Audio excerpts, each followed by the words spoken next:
almost 4 years since Malcolm Jefferson was killed on his 18th birthday in West Ashley.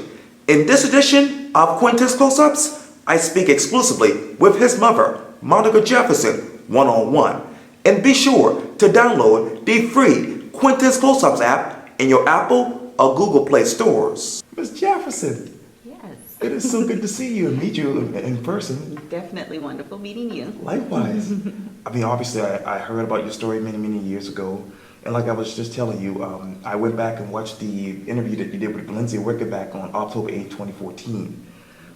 I want to go back there because you said this quote, October 7, 2013, I was a normal person. The person, happy, go-lucky, laughing, joyous person with not a care in the world. These days, unfortunately, you do care because obviously you're trying to still find who killed your son almost 4 years later. Yes, yes. You know, October 7th, the day before my son was murdered, just like I said, life was normal. On October 8th at 2:15 in the morning, I got that phone call. It was his 18th birthday. He just turned 18. And that's when my life ended as I knew it. From that moment on his 18th birthday. October 7, 2013, you said this quote, all I remember is getting a phone call a little after 12 telling me that my son had been shot. In the beginning, I was like, not my son. I couldn't understand what they were talking about. I couldn't grasp it. Okay, how did your day start on October 7, 2013 in your mind? Okay, on October 7th, I got up normally, routine, went to work. Had a full day at work, came back home with my son, of course, back and forth on the telephone, calling me all day at work because he had already graduated from high school. So we were back and forth talking and discussing his birthday plans. I'm trying to get him to do dinner with me, and he's like, no, Mom, I got other plans, you know, different things. And we were just discussing stuff. I got home that afternoon, and he and I were playing around and joking around and talking and everything, and he left the house with some friends of his. And then he came back a little later on, and then he got dressed, and he told me, he said, Mom, I'm going out for a little while with some friends. I said, okay then. Left. Never ever in my mind did I ever think my child would never come back home. Right. Never in my mind did I think that there was a reason for me to worry. You know, I tell people I think I lived my life in a bubble where I had this life that was so disconnected from what was going on around me. And I didn't realize what was going on around me until it happened to me. You know, when my son got killed is when I realized, oh my goodness, you know, this could happen to anyone. Yeah. You talk about those plans. I know that you were planning for him to go to dinner with you. Mm-hmm. To this day, do you still think, gosh, he should have listened to me and went to dinner? Oh yes, most definitely. I think, you know, even though we were planning for his birthday, October 8th, that evening. Right. Unfortunately, he was murdered October 8th at 20:15 in the morning. So we never actually got to where our birthday plans were at. We were just discussing it the day before, trying to make the plans. And unfortunately, that did not happen. You talk about plans again. Let me go back to that because obviously, you know, when I was 18, I was trying to get out of here to go to Chicago. Yes. Because Charleston's home. Right. And I love the big cities, but that never happened. Right. What were his plans in your mind as far as going to college or doing some sort of sports or living somewhere else? Yes, his plans were, he was always, let me tell you, my son was a mama's boy, you know, and he would always tell me, when he graduated from school, he was already registered to attend Trinidad Technical College that January. He wanted to be an auto mechanic like his father. They pretty much had his business set. Oh. His father's mechanic, so therefore he had the work coming in for him. So he was doing the work, he just was not certified. So he was to attend Trinidad so he could get a certification and everything. And, you know, just he had his life planned out. I mean, he had it all planned out. He wanted to be an entrepreneur. His dad had him on that route to being exactly what it is he wanted to be, you know, and it's just so crazy that everything just happened so fast, you know. And he was such a good, I'm not saying it because it was my child, but he really was a good kid. he was the type of child that would give you his heart. I mean, if you came to him and said, we called him LJ. Okay. And when he came to you, if you said, LJ, I need $20 or something. Right, He right. didn't have that $20. He came to his mom or daddy, I need $20 now. And that's just how he Right, was. yeah. You know, where we lived at, he was the neighborhood babysitter, you might as well say. Okay. He mentored the younger children in the neighborhood. They would get off the school bus and come to my house. Wow. You know, I would get home sometime and meet 4 or 5 kids in my house after I get home from work, because he would have them there. He had them when they got off the bus, Right. they came to my house, he would give them their snack, make them do their homework, Right. and they went outside and played basketball. If they didn't play basketball, they were in the house playing video games. Wow. This is the type of stuff he loved doing. He loved kids. He loved kids. You talk about those kids. When they got the devastating news, where were they emotionally? They're still distraught. They still, and it's so sad because one of the young men that he was with, since my son died, Yeah. he's been in and out of trouble a whole lot. He's been arrested about twice. Wow. One of the little boys, he's really depressed. You know, I try to keep up with them all, and you know, when things go on, I try to say, you know, this is not what LJ would want. Right. You know, you have to do this. This is what LJ would want. But they're having such a hard time. I can go on Facebook every so Right. often, and they're putting his pictures up. You know, rest in peace. I miss you, and different things are. Every so often, they're right on Facebook what they're feeling that they are. You know, my life hadn't been the same Right. since he left, or nothing is ever going to be the same. You know, and it's just sad. Sad. You know, that it has that type of impact on them. You know, it breaks your heart. It really does.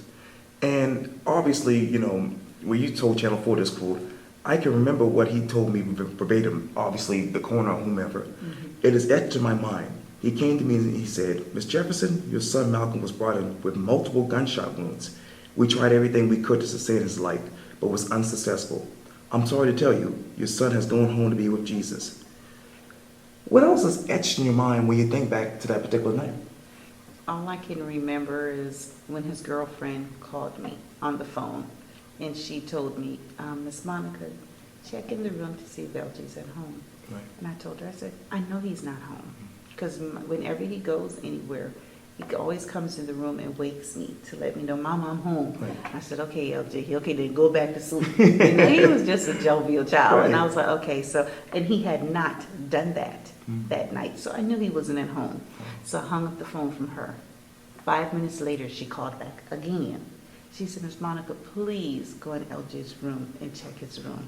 And at that moment, I knew something was going on. So I went in the room and he wasn't there. And I said, okay, what's going on? And she said, I don't know how true it is. She said, but I've been getting phone calls that LJ had been shot.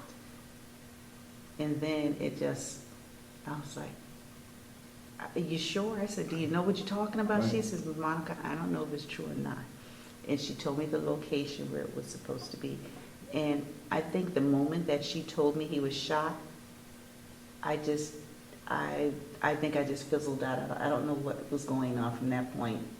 I was numb. Right. You know, we got to the scene, and when we drove up and I saw the sea of blue lights, I looked at my husband and I'm like, this isn't good. This isn't good. You know, I just was just panicking. Right. So I got out, and one of the police officers, I knew him personally, he told me to go to MUSC.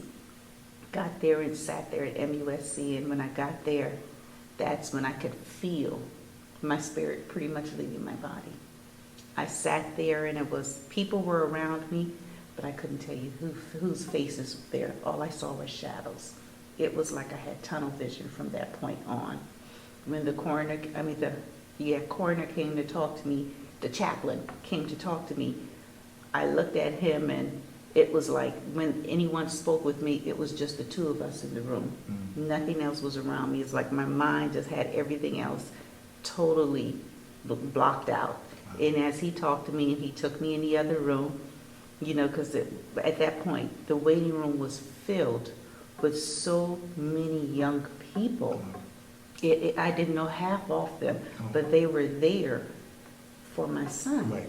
And so he took us in another room, and we waited then, and the doctor, the nurse, and the police officers came in, and when I saw them, I knew. I pretty much knew. Wow.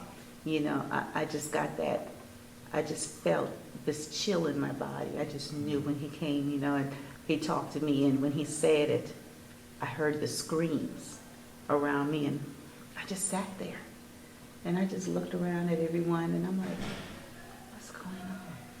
So I looked at the doctor again, and I said, what did you just tell me?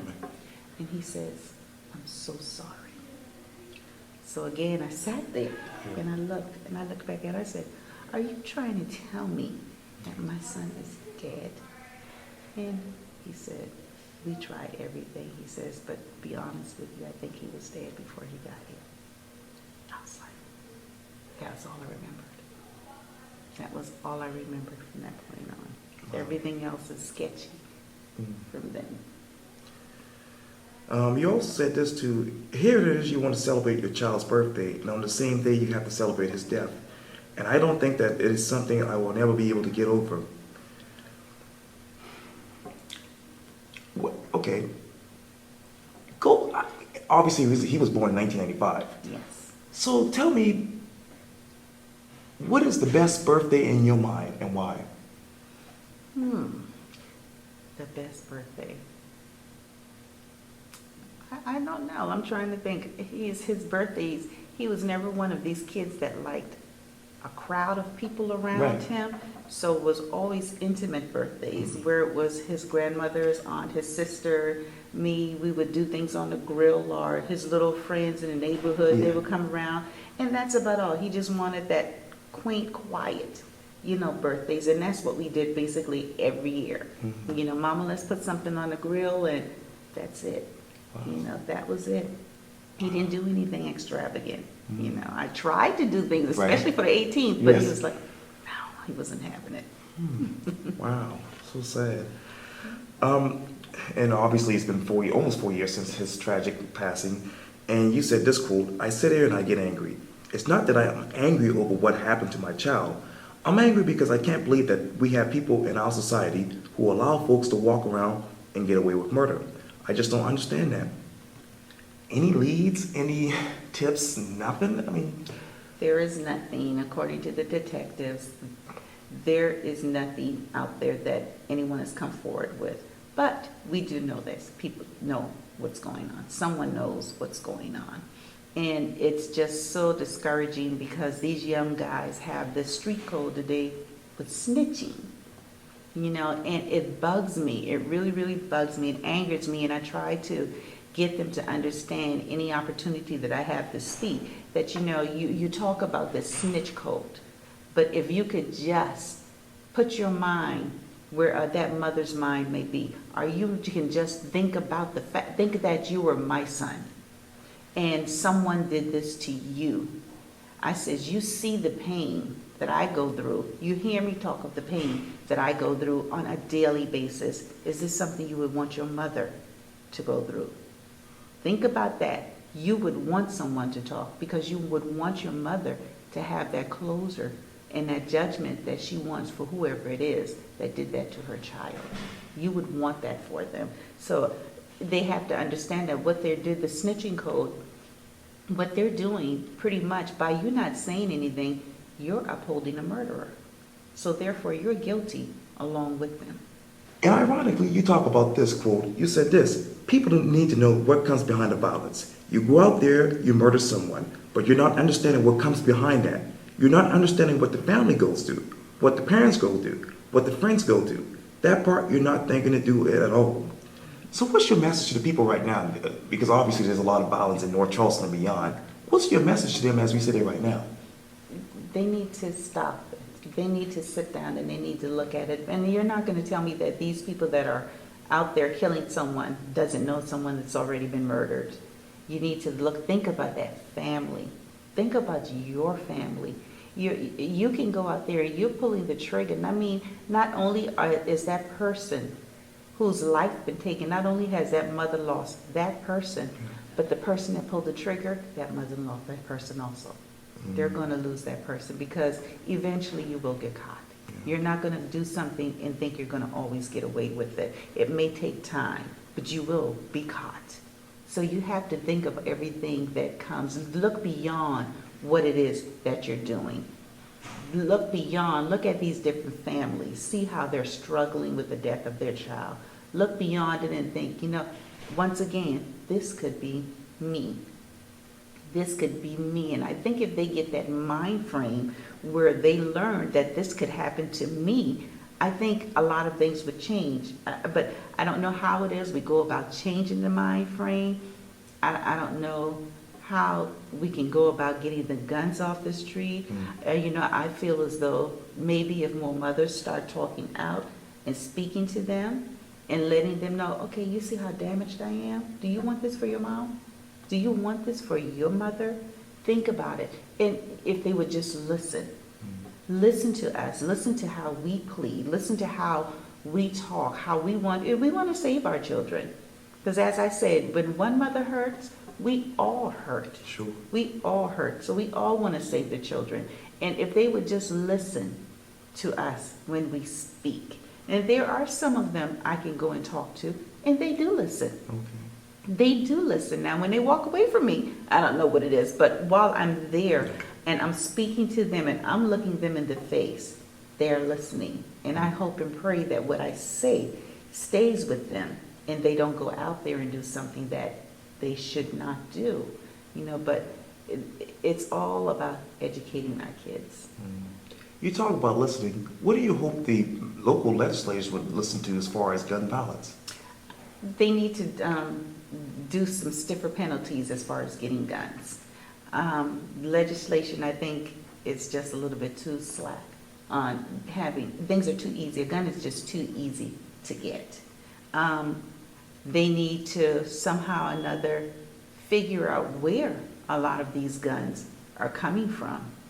Because there are so many illegal guns out there that they have. They need to follow up on a whole lot of things as far as where it's coming from. Legislation needs to buckle down on the rules as far as being able to obtain a permit to carry a gun.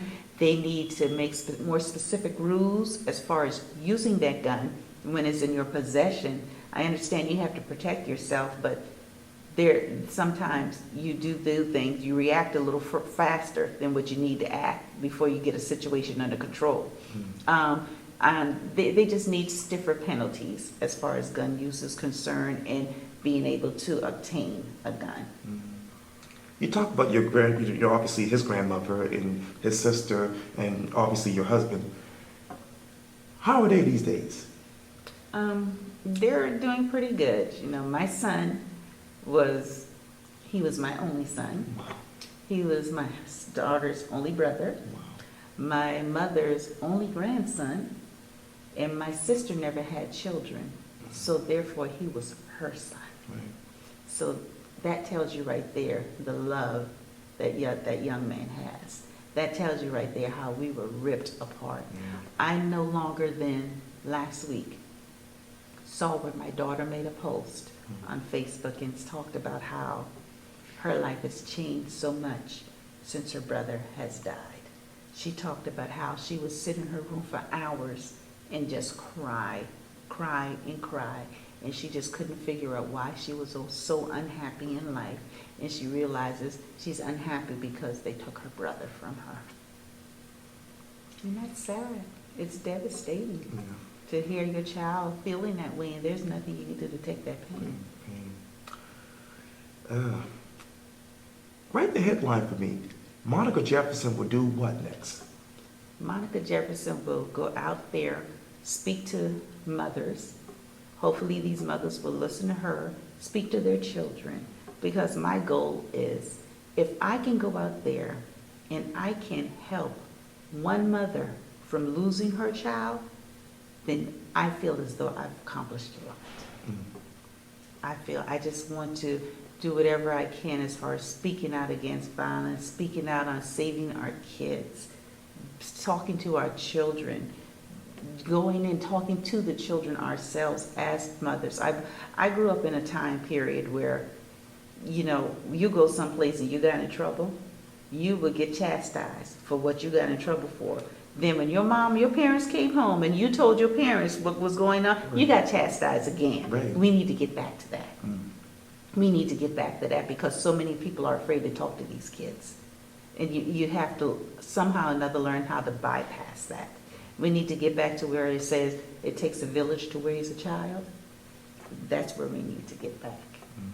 And I think if we have more hands-on by more parents, we can curb a whole lot of things that are going on. Okay. Monica Jefferson, thank you so much for your time. I really appreciate this. I appreciate it also. Anytime. Thank you. Thank